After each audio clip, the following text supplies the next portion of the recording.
Hey, I'm John Lazar from New York, and among other things, I make custom Friends figures as well as custom mocks and Mindstorms. These are some of my custom Friends. On top, it's a lot of superheroes, superheroines, and pop culture characters. And below that is a lot of Star Wars characters. And so this is something that is entirely unique, I would like to say. Not too many people are customizing Friends figures, and I would say that Friends figures maybe present a different customization experience than a typical minifigure. Would you concur? Yeah, I mean, you get a lot more canvas to work with because they're bigger figures. They're a little more spread in the body, so you get a little more room to work and work out the detailing that you wouldn't get with a little more squat regular figure. So maybe take the time to point out one or two of your favorite figures, just maybe on the basis of like it was fun to create or it's had a great response. Some of my favorite are Psylocke over here, just because lots of fine detailing, along with the Halo weapon to represent her psi power. Rogue from the X-Men over there, just because it kind of had a little nice mix of green and yellow and doing the hair and making the jacket out of the cape. As well as a lot of the Star Wars stuff, which is my current project, so I do one a week. Recently I did Boba Fett right in the top middle here.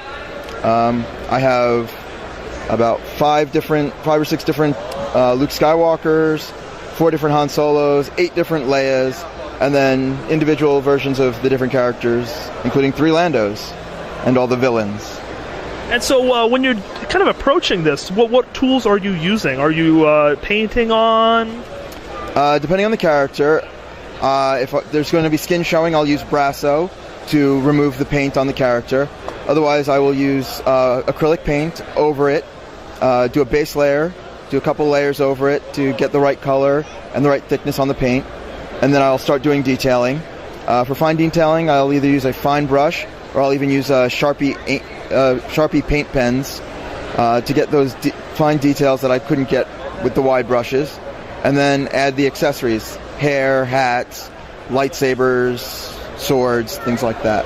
Now, when Friends figures were initially introduced, I know there was a little bit of pushback. People saying that why didn't they just make it minifigures? How do you feel about the matter? Whatever it takes to get more people into the hobby, I'm all for. I see the response that little girls get when they see Friends, and I realize that it's great for them. And while most of the AFOLs here at the convention are not into Friends, it's not for them.